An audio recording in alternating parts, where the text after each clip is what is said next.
Voilà, shalom à tous, soyez bénis dans le nom de notre Seigneur Yeshua. Nous sommes samedi le 17 mars 2018. Nous allons passer un temps à célébrer le Seigneur. Nous allons célébrer le Seigneur et puis nous partagerons un message de la part du Seigneur que j'ai reçu cette semaine. Alors, bon, ben voilà, nous sommes 2, 3. Et la parole dit que là où 2 ou 3 sont réunis en son nom, je suis au milieu d'eux. Amen. Alors, même quand nous sommes à 2 à 3, le Seigneur est présent au milieu de nous et nous vivons l'atmosphère spirituelle. Sentez-vous libre, vous pouvez frapper dans les mains, vous pouvez... Hein, on est 3, mais avec la multitude des anges, nous sommes des milliers, même certainement des millions. Amen. On va louer le Seigneur qui est comparable. Donc, c'est un chant que nous avons appris hier. Et donc, nous sommes dans la joie. Amen. Mais tout d'abord, tu veux remettre cette réunion entre les mains du Seigneur, Angèle? Oui. Oui, Seigneur, nous te louons ce matin, Seigneur. Et nous t'accueillons à bras ouverts, Seigneur. Pour venir, Seigneur, nous diriger. Amen. Soigner nos blessures, Seigneur. Combler, Seigneur, nos besoins, Seigneur. Amen.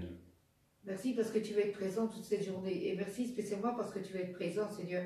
Tu vas nous bénir, Seigneur, pour nos frères et sœurs qui vont nous suivre, Seigneur, sur Facebook ou YouTube, Seigneur. Amen. Merci parce que tellement de gens ont besoin de toi, Seigneur. Ils sont désespérés, Seigneur. Là, je voudrais, pendant cette réunion, que tu les touches, Seigneur, à travers ta louange et à travers la prédication qui va être faite tout à l'heure, Seigneur. Merci. Nous te rendons grâce pour ce moment, Seigneur. C'est important pour nous, Seigneur. Sois loué, Seigneur. Amen. Amen. Nous allons faire 2, 3 chants, faire 2, 3 chants d'adoration. Et puis nous louerons le Seigneur. Et puis nous ferons un partage autour de la Bible. Un message que le Seigneur m'a inspiré cette semaine-ci.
comparable à l'Éternel notre Dieu. Il a sa demeure dans les lieux très hauts. Qui est comparable à l'Éternel notre Dieu. Il a sa demeure dans les lieux très hauts. Mais il s'abaisse pour voir le ciel et la terre.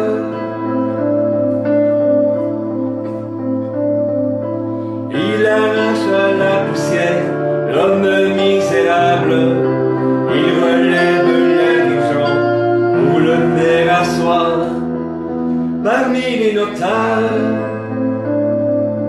Il installe en sa maison la femme stérile, afin qu'elle puisse y connaître la joie d'être mère de nombreux enfants. Amen. Qui est comparable à notre Dieu, qui est comparable à l'Éternel Yeshua.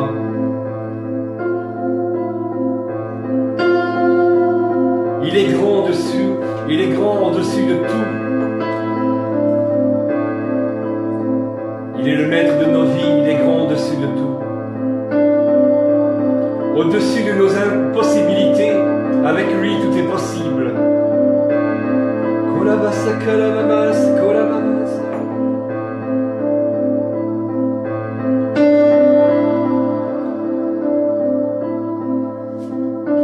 Qui est comparable à l'Éternel notre Dieu.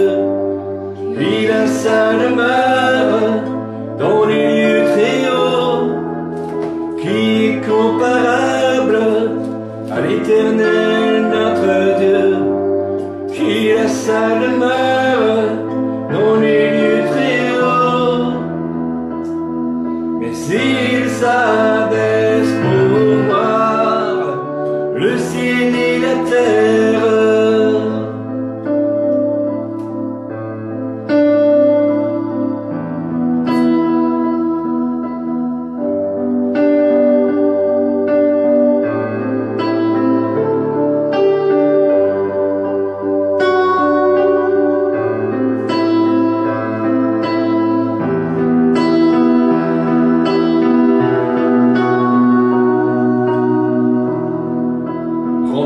Seigneur, ce matin, que la flamme du Seigneur brûle dans nos cœurs,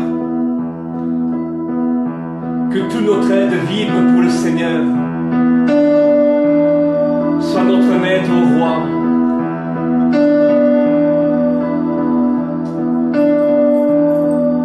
Du mal, Seigneur, regarde-moi.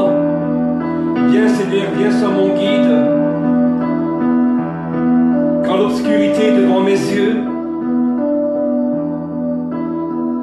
quand l'obscurité voile mes yeux, Seigneur, sois mon étoile. Brille des cieux, Seigneur. Brille des cieux sur ma route, Seigneur.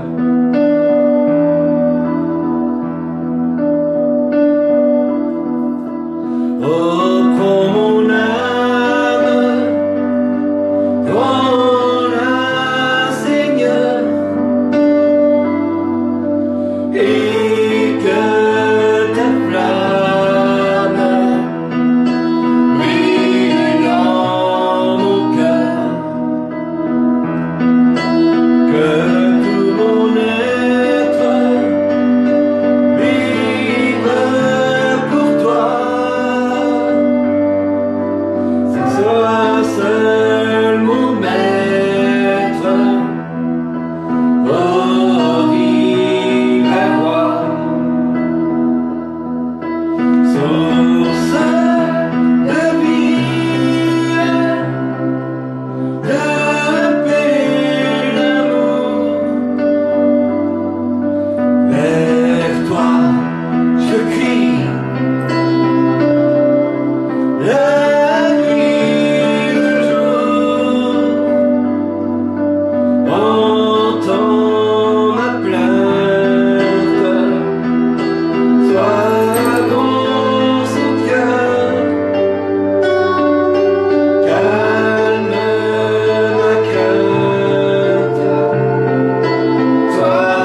éclate dans les cieux.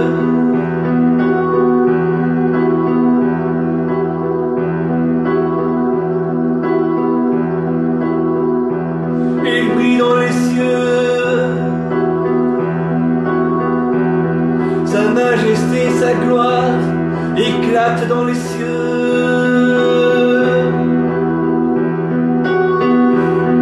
Il est saint, il est saint, il est saint, il est saint.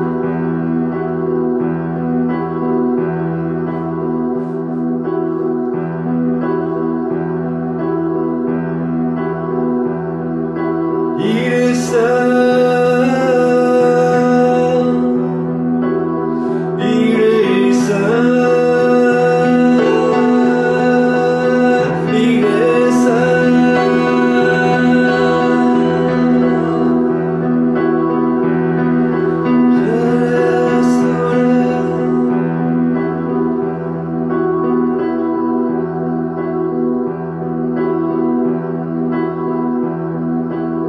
Les anges sont prosternés devant la grandeur, devant sa majesté.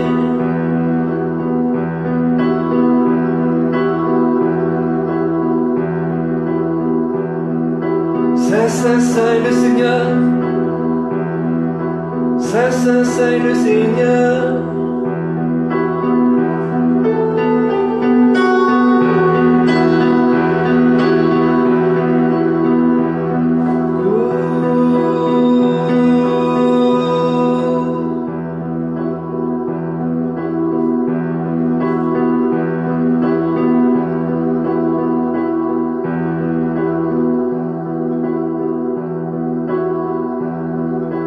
Il est saint, sa gloire éclate dans les cieux.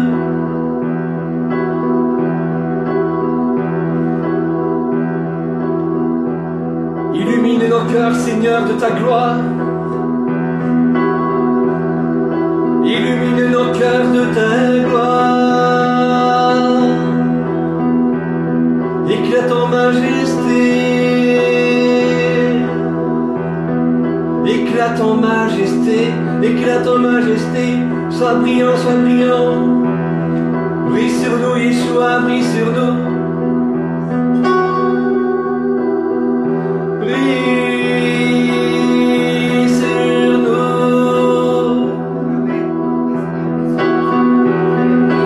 Brille sur nous.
Nul n'est comparable à toi, papa. Nul n'est comme toi.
parce que tu es fidèle. Tu nous as promis que si nous étions 2 ou 3 réunis en ton nom, Seigneur, tu étais présent au milieu d'eux. Tu es présent au milieu de nous, Seigneur.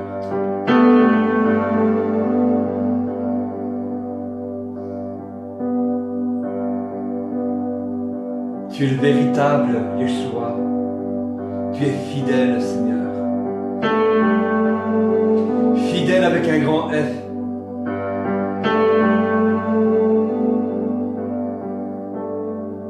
Tu ne mens pas, Seigneur. Tu n'es pas menteur, Seigneur. Il n'y a personne d'autre comme toi, Seigneur.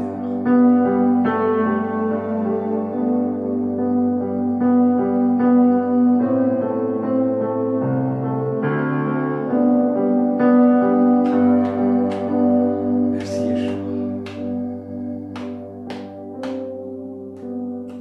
Vous avez reçu du Seigneur ce matin? Tu as reçu quelque chose de Dieu? Tu as été visité par le Seigneur, Amen.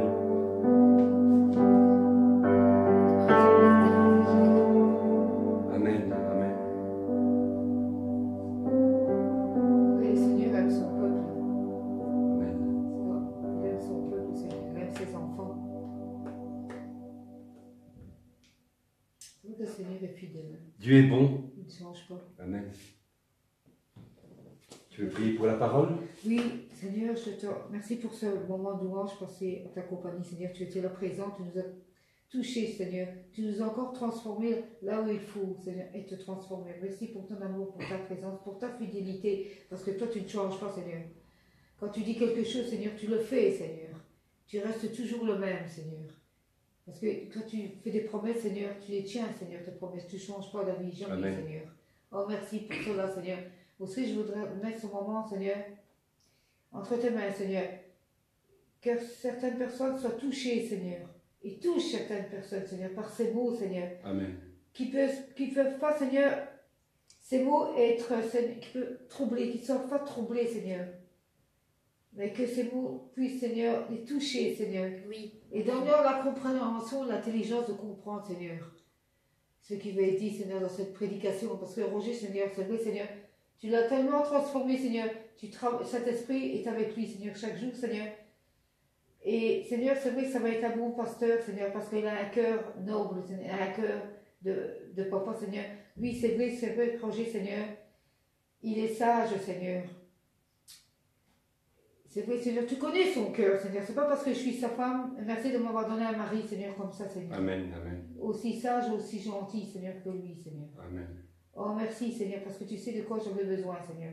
Oh, continue, Seigneur, à travailler, Seigneur, et à lui donner, Seigneur, ce don, Seigneur, de pasteur, parce que tu lui as donné ce don, Seigneur. Amen. Et merci, c'est à toi, Seigneur, toute cette grâce revient. C'est à toi qui remets tout ça, Seigneur. Il ne veut pas se faire gloire pour lui, mais c'est pour toi, Seigneur. Il ne veut pas, Seigneur, se prendre fier, Seigneur, ou être égoïste, Seigneur, ou quoi que ce soit, c'est pour toi, Seigneur, qu'il le fait, c'est pas pour lui. C'est pour, Seigneur, amener, Seigneur, des gens, Seigneur, qui sont encore oubliés, Seigneur, qui ne Amen. viennent plus dans les églises. C'est pour les toucher, Seigneur. Toucher Fais les ça, blessés. Seigneur. Toucher les blessés, Seigneur. Merci de continuer, Seigneur, à travailler, Roger, Seigneur. Amen. Oh, Seigneur, que ce message soit béni, Seigneur, dans le nom de Jésus. Amen. Amen. Merci. Merci pour ta prière. Ta prière m'a vraiment fait du bien. Voilà, soyez bénis.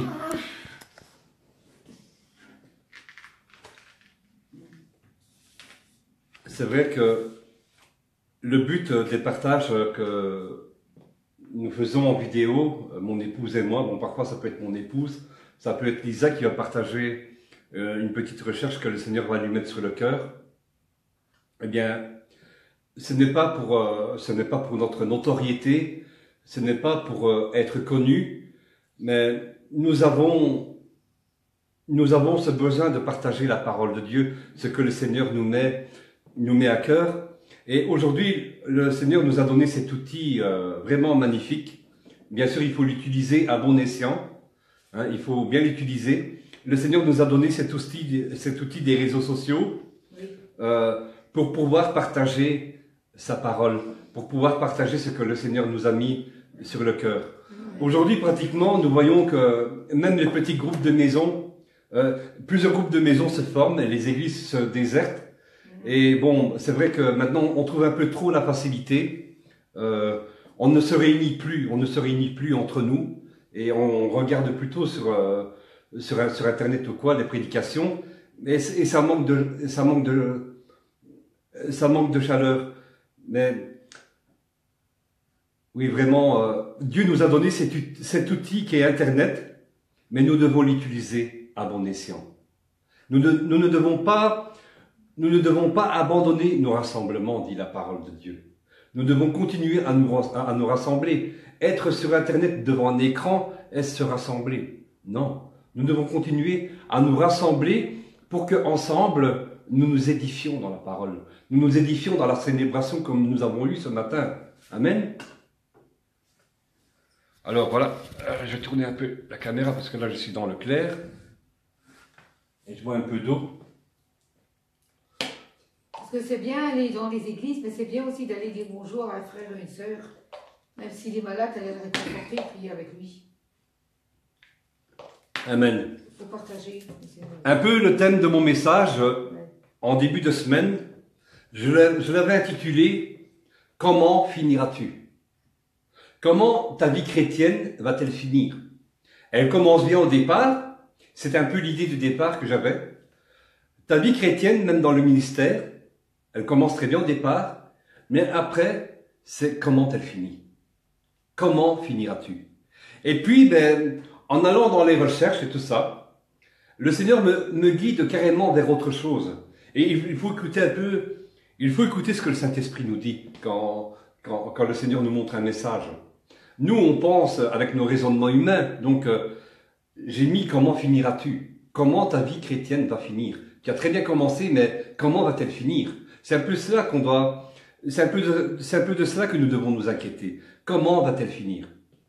Et puis, le thème du message aujourd'hui, ça va parler autour de la prospérité.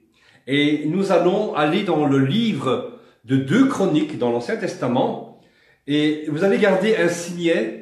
Donc au chapitre 26, nous allons un peu rester dans le chapitre 26 de 2 Chroniques, c'est dans l'Ancien Testament, après le livre des rois. Et donc, vous allez garder un signet. Donc, vous allez garder un signet à cette page parce que nous allons revenir sur plusieurs versets.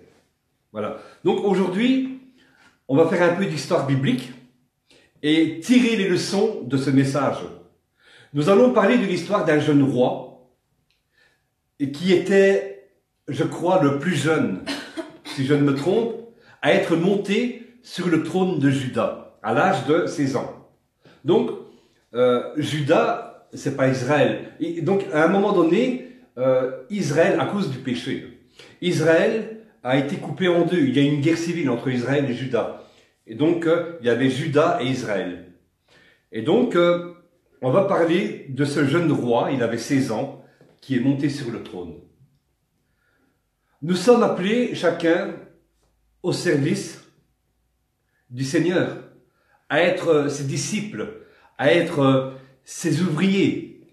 Et s'il y a quelqu'un qui veut le lire, donc c'est dans Luc chapitre 16, l'évangile de Luc, chapitre 16, les versets 10 et 11.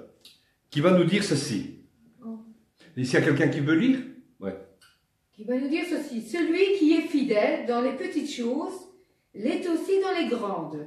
Et celui qui est malhonnête dans les petites choses est aussi dans les grandes. Si donc vous n'ayez pas été fidèle dans les richesses injustes, qui vous confiera les biens véritables?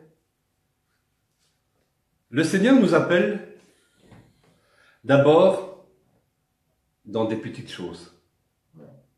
Puis, il va nous confier des grandes. Tiens, par exemple, Lisa, Angela, je te donne un talent. Je vais voir ce que tu vas pouvoir faire avec. Et en fonction de cela, il va te confier des plus grandes. Il va te confier des plus grandes choses. La vie dans notre fonction au ministère commence très bien. Avec Jésus, ça commence très bien. Mais, pour la plupart, il faut se poser la question, comment ça a fini? Cela a très bien commencé, mais comment certains serviteurs ou rois ont-ils fini? Certains serviteurs ou rois qui sont décrits dans la Bible, ça a très bien commencé. Mais comment ont-ils fini? Le Seigneur nous appelle à son service et il veut nous qualifier et nous confier des choses plus grandes que ce que nous avons peut-être déjà aujourd'hui. Tu as déjà un pied dans le ministère, donc tu fais déjà des choses, tu es déjà dans ton appel. Mais Dieu déjà veut te confier des plus grandes choses. Il veut te faire progresser encore. Même si tu es déjà là à ce point, à un stade là, le Seigneur veut encore te faire progresser. C'est ça la vie du chrétien. C'est ça la vie du chrétien. C'est une vie de sans cesse on progresse.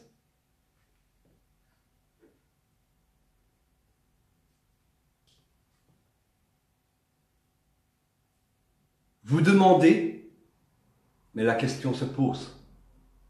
Seriez-vous capable de garder votre fidélité et votre intégrité quand le Seigneur vous aura confié ces choses que vous demandez? Donc cette semaine, je suis attiré vers l'histoire d'un des plus jeunes rois du trône de Juda. Et je vais vous partager ce que le Seigneur veut nous enseigner et avec l'aide du Saint-Esprit. Nous allons garder nos esprits ouverts et nous n'allons pas rester focalisés rien qu'à l'histoire, comme c'est décrit quand nous allons à l'école biblique en théologie. Et si le Saint-Esprit le veut, nous allons aller au-delà de ce que le Seigneur veut nous enseigner, de ce que le Père veut nous enseigner. Donc, aujourd'hui, nous allons parler du roi Osias, qui était le 10e roi de Juda. Osias, que veut dire Osias? Osias veut dire force de l'Éternel. Osia en hébreu. Ma force est l'Éternel. Il était aussi connu sous le nom de Azaria dans le livre de 2 Rois, chapitre 15, verset 1. Mais ce livre nous parle peu d'Osias. Donc, il lui dit un peu le début de sa vie quand il est monté sur le trône et la fin qu'il a eue, mais pas plus. Et donc, dans le chapitre de 2 Rois, chapitre 15, au verset 6, eh bien, il nous renvoie au livre de Chroniques des rois d'Israël et de Juda. Nous allons lire donc 2 Chroniques, chapitre 26, et nous lirons les versets 1 à 5. Nous allons lire les versets 1 à 5, donc où ce livre nous parle un peu plus, nous donne un peu plus de renseignements sur le roi Osias, qui avait 16 ans, donc un des plus jeunes rois qui est monté sur le trône de Juda. Amen. Voilà, s'il y a quelqu'un qui veut le lire, donc Chroniques, chapitre 26, versets 1 à 5. Tout le peuple de Juda prit Osias, âgé de 16 ans, et l'établit roi à la place de son père Amathia. Osias rebâtit Élot et la fit rentrer sous la puissance de Juda, après que le roi fut couché avec ses pères. Osias avait 16 ans lorsqu'il devint roi, et il régna 52 ans à Jérusalem. Sa mère s'appelait Jécolia, de Jérusalem. Il fit ce qui est droit aux yeux de l'Éternel, entièrement comme avait fait Amathia son père.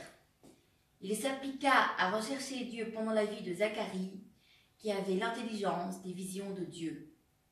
Et dans le temps où il recherchait l'Éternel, Dieu le fit prospérer. Ce qui m'attire dans ces versets, ce n'est pas tellement le jeune âge du roi Osias, bien que c'est surprenant, un jeune roi à 16 ans qui monte sur le trône. Donc ce n'est pas vraiment son âge. Ce qui m'attire, c'est que Osias s'applique à faire quelque chose pendant la vie de Zacharie. Il s'applique à rechercher Dieu pendant la vie de Zacharie. Zacharie, c'était un prophète qui avait la vision de Dieu. Il y a d'ailleurs le livre de Zacharie dans la Bible, hein, avant le livre de Matthieu. Donc Zacharie, c'était un prophète qui avait la vision de Dieu. Et donc, il devait être sûrement au conseil du jeune roi Osias, quand Osias était sur le trône. Moi, je me souviens un peu de ma jeunesse, où j'étais très à l'écoute de mes aînés dans la foi. Et donc, certainement que, ici, du temps de la vie de Zacharie, du prophète Zacharie, Osias était beaucoup à côté du roi Osias. Donc, Osias était à côté de Zacharie. Donc, peut-être que Zacharie était un peu son conseil, quoi. Et donc j'étais très à l'écoute de mes aînés dans la foi. Je respectais leur savoir, je respectais leur intelligence de la connaissance de Dieu. Et c'est un peu cela, certainement, que Osée avait envers Zacharie. Mais, enfin donc, Zacharie meurt, et puis il y a peut-être une perte de repère quand Zacharie meurt. Et cela pourrait arriver à plusieurs d'entre nous quand nous avons un de nos aînés qui meurt, que nous respections beaucoup, un de nos aînés dans la foi.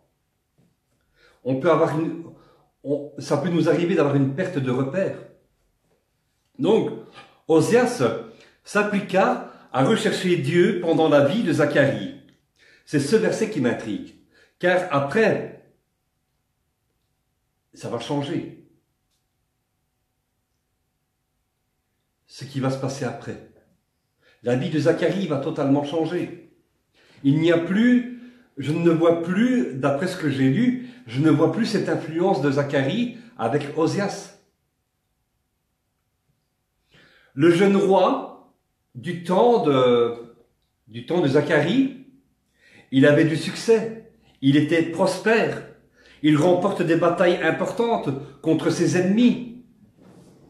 Il devient puissant, nous dit la parole de Dieu. Le verset 16 dans 2 Chroniques chapitre 26 dit ceci, si quelqu'un l'a. Donc, lorsqu'il fut puissant, son cœur s'éleva pour le perdre. Il pécha contre l'Éternel son Dieu. Donc, lorsqu'il fut puissant, son cœur s'éleva pour le perdre. Il pécha contre l'Éternel son Dieu.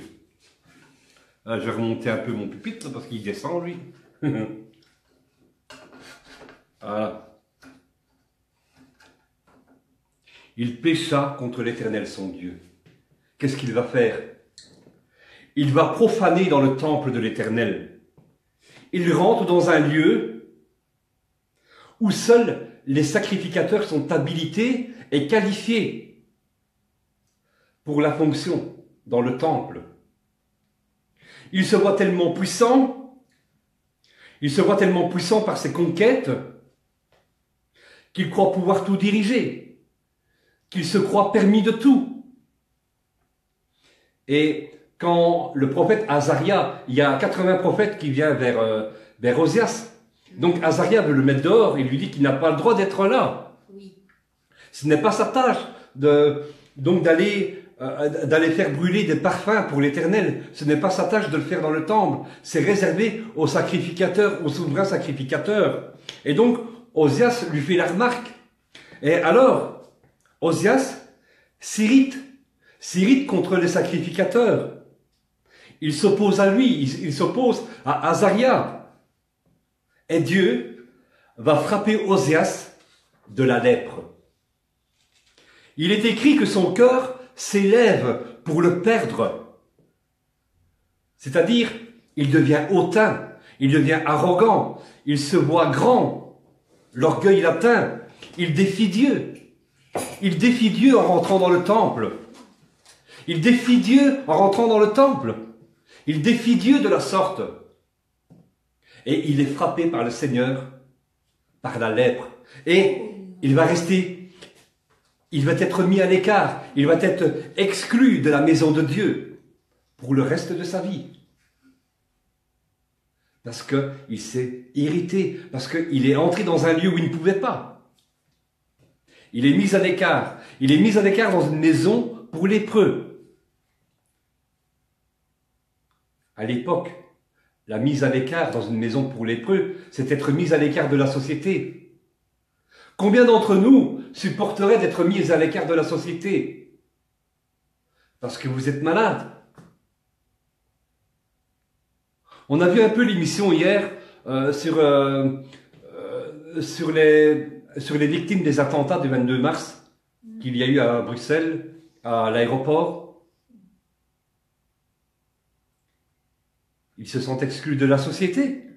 Les assurances traînent. Les assurances traînent pour indemniser. On les considère comme des moins que rien. Mais imaginez un peu cette mise à l'écart. Et donc, quand il est mis à l'écart, c'est son fils Jotham qui va prendre la succession sur le trône de Juda. Et lui, il fait le bien, mais seulement, il n'a pas pu éradiquer, il n'a pas pu extirper l'idolâtrie qui était dans le royaume de Juda. Donc l'avènement de Jotham se situe à 759 à 743 avant Jésus-Christ. Et cette période-là est marquée par le commencement du ministère du prophète Ésaïe. C'est de l'histoire, hein? Amen. Amen. Osias était devenu quelqu'un de puissant, un homme et un roi qui était respecté même de ses ennemis. On venait lui faire des présents. Il est écrit à ce sujet dans 2 Chroniques, chapitre 26, donc j'espère que vous êtes restés dans le chapitre 26 de 2 Chroniques, le verset 9. Les Ammonites faisaient des présents à Osias, et sa renommée s'étendit jusqu'aux frontières de l'Égypte, car il devint très puissant. Il devint très puissant, parce qu'il était très puissant. Même ses ennemis viennent lui faire des présents. Des présents. On lui apportait peut-être des richesses, peut-être de l'or, des perles, du saphir, des diamants. Quand Dieu est avec nous, eh bien nos ennemis le savent. Et peut-être que nos ennemis vont essayer de nous corrompre, vont essayer de vous corrompre pour vous ravir le trône, pour vous ravir la promesse. Se sentir si puissant est permis de tout au point d'oublier Dieu, qui lui donnait le succès dans ses entreprises. Sa renommée s'étend au-delà des frontières et le piège il est tendu. Oui. Le piège de l'orgueil.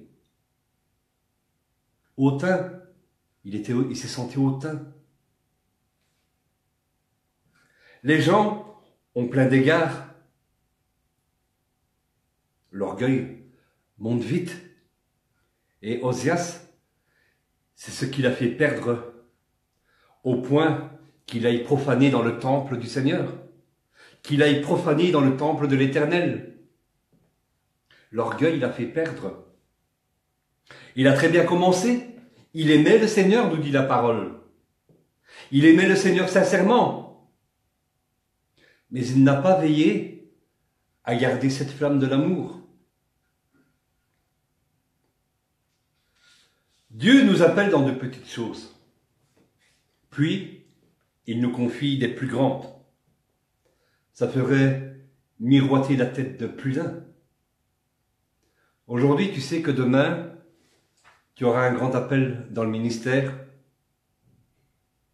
Ça ferait miroiter la tête de plus d'un.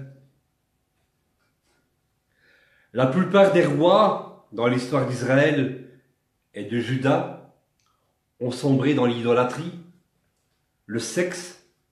Ils avaient des maîtresses. Ils rendaient des cultes aux dieux païens, les dieux de leurs maîtresses, comme par exemple un des plus grands rois, après David, c'est Salomon, pour en citer qu'un. C'est un qui me marque le plus. Hein. Il était aimé de Dieu. Mais qu'est-ce qu'il a fait? Combien de maîtresses avait-il? Combien de maîtresses Salomon avait-il? Je t'ai posé la question tout à l'heure. Combien de femmes avait Salomon? L'amour l'a fait perdre la raison. il prend beaucoup de femmes étrangères. Il prend beaucoup de femmes étrangères. Donc c'est un peu comme nous, hein. Si tu prendrais un mari non chrétien, tu peux en subir les conséquences pour ta vie. Combien de femmes avait Salomon? Eh bien, il en avait environ 700. 700 femmes, hein. Et c'est pas fini. Il avait 700 femmes pour entretenir tout ça. Il avait environ 700 femmes et 300 concubines. Il devait s'occuper de 1000 femmes. Il les aimait, hein. Les 1000, il les aimait. Il s'attache à elles par amour. Et quand il vieillit, au temps de sa vieillesse, ces femmes vont détourner le cœur de Salomon. C'est écrit dans 1 Roi, chapitre 11, verset 3. Et donc, l'esprit du monde s'est glissé dans le cœur de Salomon. Il devient idolâtre. Salomon accumule de l'argent, de l'or, en désobéissance à la recommandation de l'Éternel. Chacun, donc, les nations d'alentour, les rois d'alentour, s'empressent à aller lui apporter des présents, des cadeaux, des tonnes et des tonnes et des tonnes. C'était un des rois les plus riches. La Bible le dit d'ailleurs.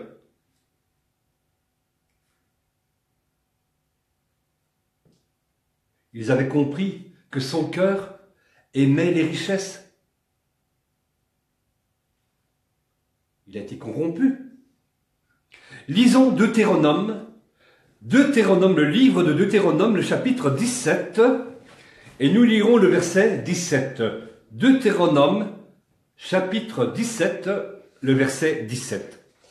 Qui nous dit qu'il n'ait pas un grand nombre de femmes, afin que son cœur ne se détourne point, et qu'il ne fasse pas de grands amas d'argent et or. Qu'il n'ait pas un grand nombre de femmes, afin que son cœur ne se détourne point. Et c'est ça qui a fait perdre Salomon. Les femmes, il en avait 1000. Et l'argent, il en avait des tonnes. L'or, les rubis, les diamants, le saphir. Le danger ne réside pas dans ce que Dieu nous donne. Hein, parce qu'on peut être béni, hein. On peut être riche. Le danger ne réside pas là-dedans. Mais c'est dans le mauvais usage que nous faisons. Si nous mettons tout à la disposition de Dieu, eh bien, il est honoré. Il nous fait part d'immenses richesses encore, qui sont dans les lieux célestes en Jésus-Christ. De nos jours, l'idolâtrie dont je veux pointer du doigt, c'est Mammon. Mammon. Beaucoup se perdent à cause de cela. Beaucoup de serviteurs se perdent à cause de l'argent. Ce n'est pas pour rien que Jésus dit dans Luc chapitre 16 verset 13 ceci à propos de Mammon. Luc chapitre 16 verset 13. Nul serviteur ne peut servir de maître, car ou il haïra l'un et aimera l'autre, ou il s'attachera à l'un et méprisera l'autre. Vous ne pouvez servir Dieu et Mammon. Vous ne pouvez servir Dieu et Mammon. Soit, si Dieu vous bénit, vous devez tout consacrer à Dieu. Tout appartient à Dieu si Dieu nous bénit. Vous devez tout consacrer à Dieu. Tout rendre pour la gloire de l'Éternel. Nous avons vu plus haut la fidélité dans les petites choses.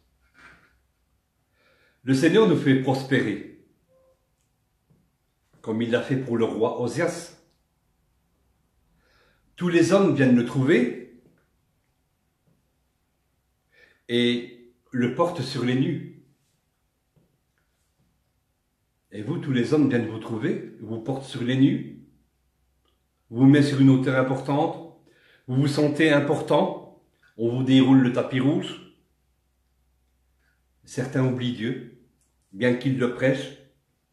Ils sont si puissants, ils font tomber des rangées entières par un geste, par un souffle.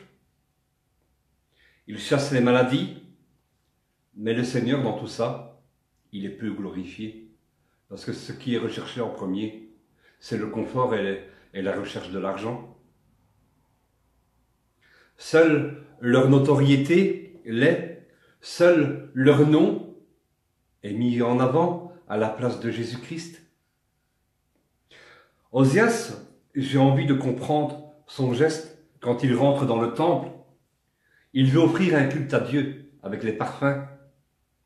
Mais il rentre dans un endroit où c'était réservé qu'aux sacrificateurs, selon la loi lévitique instaurée par Moïse, selon le commandement de l'Éternel. Il est en infraction, comme je l'ai dit plus haut. Il rentre dans un lieu où seuls les sacrificateurs sont habilités et qualifiés à cette fonction. Normalement, il aurait dû mourir en entrant dans le temple et s'irriter. Il aurait dû mourir normalement. Son regard hautain, son importance. Il s'est senti si important, il s'est senti si puissant, et cela lui a fait perdre la raison. Dieu abaisse celui qui s'élève. Et il élève celui qui s'abaisse. Il élève celui qui s'abaisse et qui se soumet, écoutez bien, et qui se soumet à lui.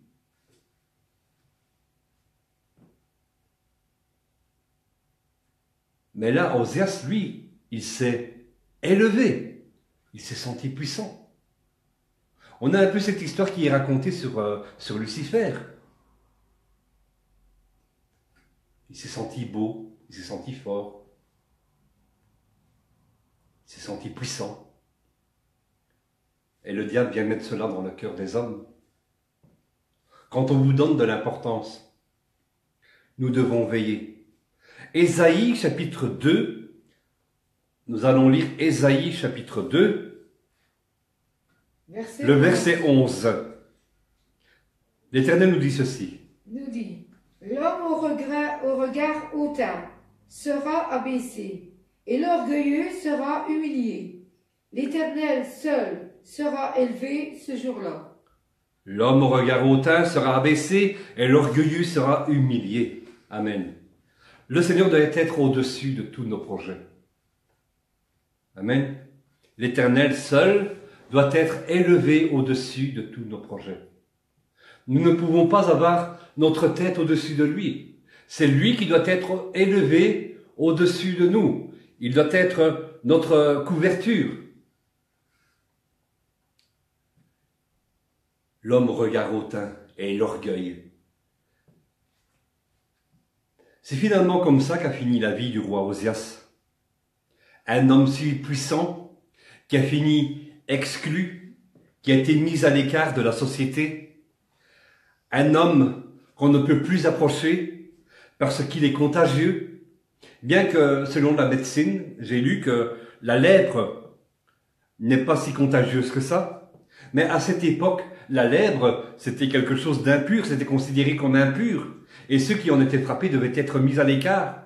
Selon la loi mosaïque, donc, ceux qui étaient atteints de la lèpre devaient être mis à l'écart.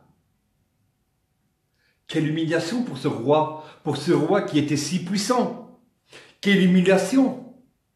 Lui s'est élevé, mais Dieu l'a abaissé.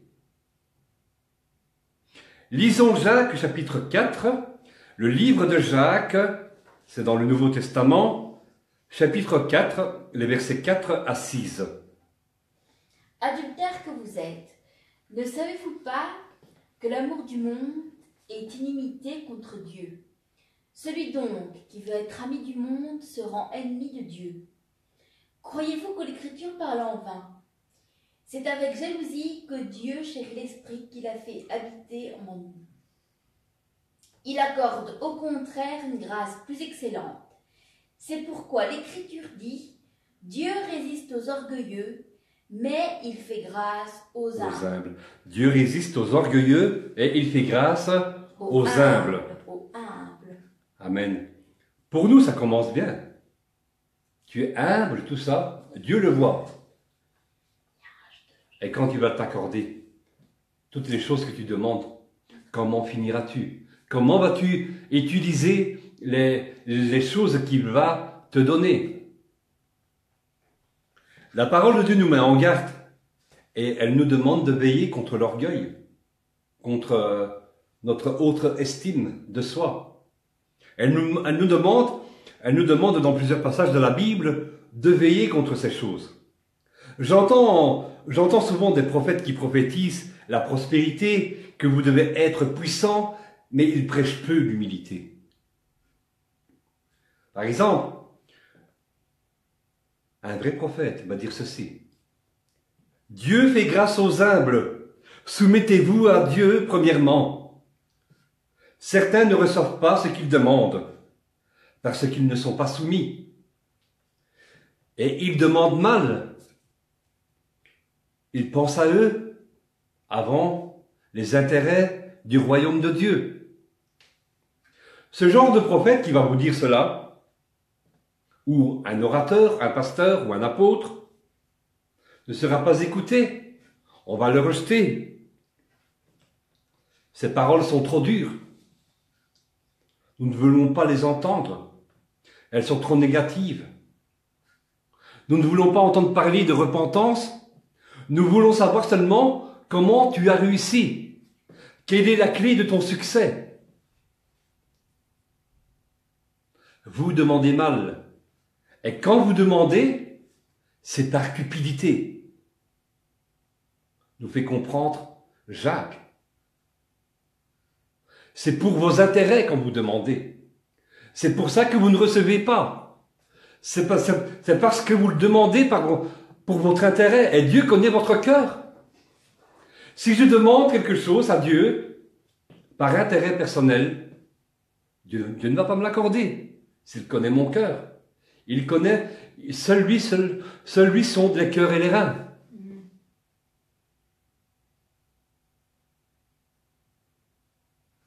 Mais Dieu, un jour, à cet homme humble, il accorde ce qu'il demande. Il devient puissant. C'est un grand orateur, un grand apôtre ou un grand prophète. Mais il devra veiller à sa relation intime avec le Seigneur Yeshua, car ça peut aller très vite quand votre notoriété grandit, quand vous grandissez.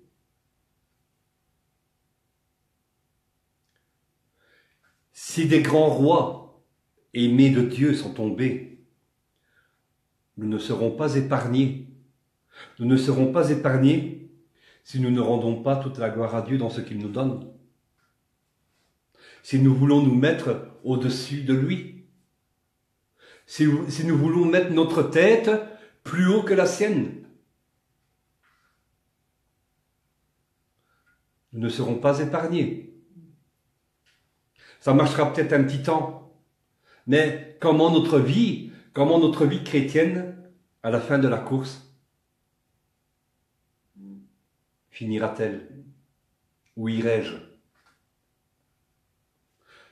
Nous vous mettons aux premières loges, hommes de Dieu, nous vous mettons sur un siège d'honneur, en or presque. Quelle importance on vous donne? Le comportement change. Vous étiez humble, mais maintenant vous n'êtes plus le même.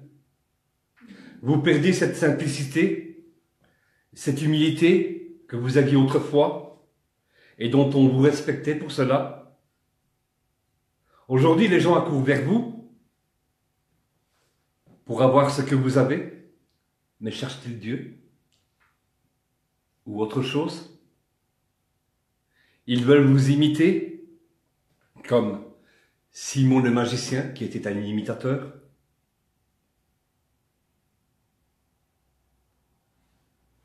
Osias avait du succès dans le temps où il chercha Dieu. Il avait du succès dans le temps où il chercha Dieu. Le Seigneur le fit prospérer. Prospérer. C'est-à-dire que prospère, dans l'hébreu, on le dit tsalak. Tsalak. Prospère n'est pas qu'à propos de l'argent. Tsalak veut dire amener au succès. Le Seigneur amenait donc Osias au succès dans ce qu'il entreprenait. Le Seigneur veut nous faire prospérer. La définition de tsalak, c'est aussi avancer, prospérer, faire, écoutez bien, des progrès, réussir, être profitable. Dieu veut vous faire avancer, que vous fassiez des progrès, que vous réussissiez. Paul et d'autres apôtres de la Bible nous donnent des grands encouragements vers cette sorte de prospérité. Encore, tsalak est traduit par prospérer, prospérité, réussir, réussite, succès, saisir, être saisi, passer, être vainqueur, accomplir, bon à quelque chose, digne, entreprise. C'est tout le contraire de la prospérité financière uniquement. La réussite de l'un ne sera peut-être pas la vôtre. Vous ne vivrez certainement pas de la même manière que cet homme que vous jalousez par son succès dans ses entreprises. Je crois qu'aujourd'hui, donc dans le ministère, plus d'un aurait jalousé le roi Salomon.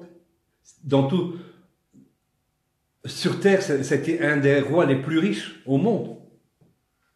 En tant que serviteur de Dieu, il était aimé de Dieu. Je crois que plus d'un aurait jalousé son succès. Dieu veut que vous fassiez une expérience personnelle avec lui.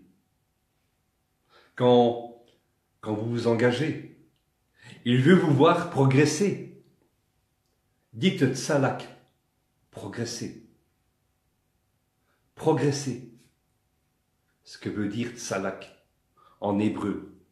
Nous devons être profitables, être utiles au service de Dieu. Nous devons progresser pour être utiles au service de Dieu, pour les intérêts du royaume de Dieu, pas pour nos intérêts. Quand nous cherchons Dieu, il nous rend prospères. Donc, il nous fait progresser. Il nous fait progresser si nous suivons la traduction de l'hébreu. Il fait progresser. C'est ça, prospérer. Prospérer, c'est pas tu vas recevoir des banques l'argent qui va tomber du ciel. Prospérer, c'est faire progresser. Ça veut dire que Dieu veut que vous progressez.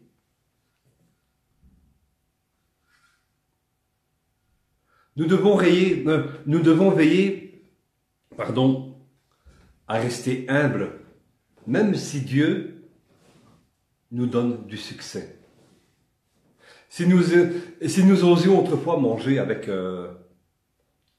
ou partager nos repas, sortir dans les rues pour aider les pauvres, pour aider les sans-abri, pour aider la veuve et l'orphelin, eh bien, veillons à garder cette simplicité et cette humilité.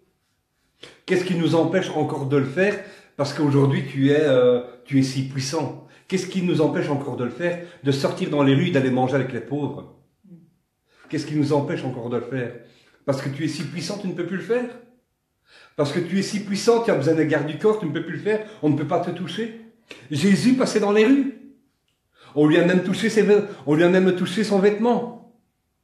Cette femme qui avait cette perte de sang. Alors il y a les disciples qui viennent là pour le protéger.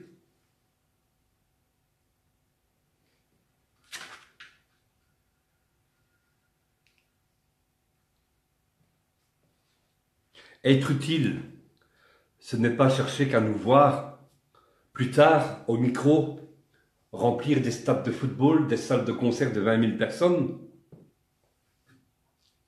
Si cela arrive, amen, mais restons toujours humbles. Le Seigneur veut nous voir dans une chose en premier. Il veut nous voir faire ceci, c'est que nous propagions sa parole. Comme il est écrit dans Matthieu chapitre 28, les versets 19 à 20. Je crois que tout le monde le connaît, ce verset-là. Ouais, tout le monde connaît. Et il dit, allez, faites de toutes les nations des disciples, les baptisant au nom du Père, du Fils et du Saint-Esprit, et enseignez-leur à observer tout ce que je vous ai prescrit. Amen. Allez, faites de toutes les nations des disciples. C'est-à-dire que nous, par tous les moyens que nous avons, nous devons sortir dans les rues, aller aux portes des maisons, baptiser ceux qui acceptent le Seigneur Jésus-Christ, et les enseigner à observer ce que le Seigneur nous a prescrit. Mais aujourd'hui, c'est comme ça. Il y a encore des âmes à aller chercher, je crois. Le Seigneur veut que nous allions chercher des âmes perdues. Si une occasion se présente de parler de Jésus, eh bien, faites-le. Si vous ne savez pas parler, distribuez des tracts. Nous avons des bons outils pour évangéliser. Je vois souvent dans Facebook un frère qui évangélise dans Bordeaux, en France. Et sur lui, il a des panneaux. Par exemple, il fait marquer, donc c'est l'homme sandwich qu'on dit. Il a des panneaux sur lui, Jésus t'aime. Jésus veut que tu sois sauvé. Des exemples comme ça. Un frère qui ose. Il y a plein, si on n'ose pas parler, il y a plein d'outils de nos jours qui sont mis à notre disposition. On peut sortir avec des tracts. On peut distribuer les tracts. Moïse, il n'avait pas la parole facile. Alors qui c'est qui parlait à sa place? Aaron. Osons utiliser ces outils qui sont mis à notre disposition. Avoir du succès, et on va terminer, avoir du succès ne fait pas de nous des surhommes ou des dieux pouvant tout nous permettre. Nous devons veiller à cette simplicité. D'une manière ou d'une autre, quand on s'écarte, Dieu va nous avertir sur notre conduite. Écoute là, Roger, tu t'écartes un peu de mes commandements. Veille sur ta route. Regarde à tes voies. Regarde si tu n'es pas en infraction. Et règle ta situation. Oséas, quand Azaria lui a demandé de sortir du temple, il aurait pu se ressaisir. Mais il ne l'a pas fait. Il s'est irrité contre Azaria et il en a payé le prix pour le reste de ses jours.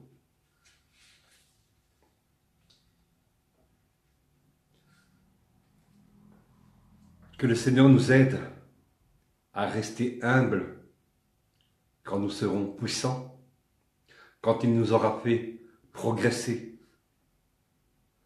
Méditez sur cela. N'oubliez pas le Seigneur. Quand vous serez dans l'abondance, quand vous serez dans l'abondance du succès et du ministère qui vous sera confié, n'oubliez pas le Seigneur. Nous apprenons pas à pas. Ne faisons pas les mêmes erreurs de ces rois et de ces serviteurs qui sont tombés. Amen. Amen. Que Dieu nous garde. Soyez bénis. Amen. Est-ce qu'il y a des questions?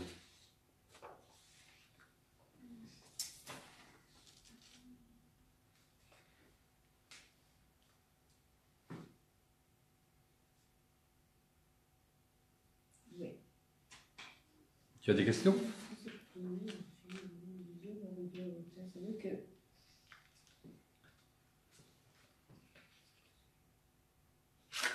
Non, j'ai pas de question. Non? Non. Ça va? C'est vrai qu'on ne doit pas être comme les gens du monde, on doit être différent. Ouais, tout à fait. C'est ça que ça veut dire. Et quand tu as ça, et quand tu obéis au Seigneur, le Seigneur te fait prospérer. Aller plus Donc, haut. vous avez compris le sens du mot prospérer. Que veut dire prospérer? Aller plus haut. Progresser. Progresser, Voilà, c'est progresser. Ne pas être C'est- comme le monde, et le Seigneur. Dans le terme, dans Marcher le... dans les voies de Dieu, le Seigneur te fait grandir. Hein. Donc, Il faut chercher la face de Dieu, en fait. ouais, Dieu n'est pas contre que nous soyons riches, hein, Ah non, mais, non. mais le terme de prospérer, Voilà. si nous le cherchons dans la profondeur Ouais. de l'hébreu, Oui. eh bien, ce n'est pas la prospérité, ce n'est pas que monnaie. Prospérer, c'est progresser. Oui. Ouais. Mais ce n'est pas que monnaie. Amen. Amen. C'est ça, prospérer. Donc, tsalak, c'est en hébreu. Progresser. Faire avancer. Amener au succès. Entreprendre.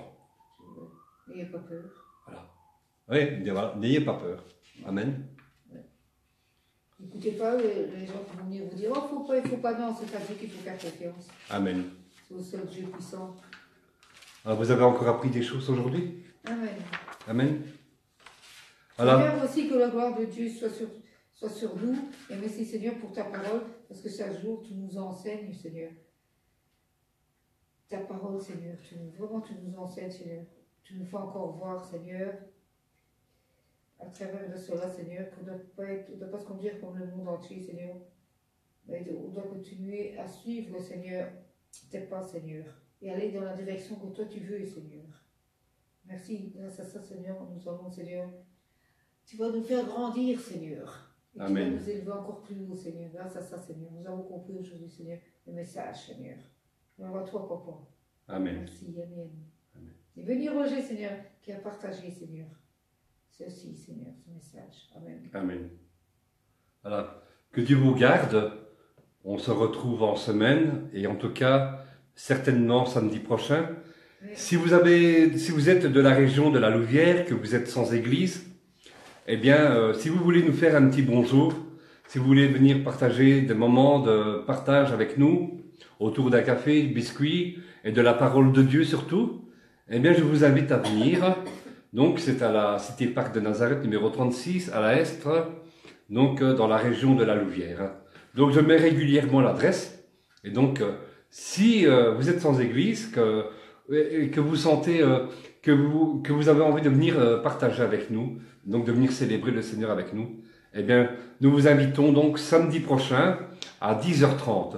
Le samedi 31 mars, nous serons dans la région de Charleroi, où nous allons célébrer le Seigneur avec notre sœur Naomi. Donc, nous recevrons un serviteur, je crois que c'est Alphonse, je ne me rappelle plus. Nous recevrons un serviteur qui vient d'Eupen, donc chez Naomi, donc le samedi 31.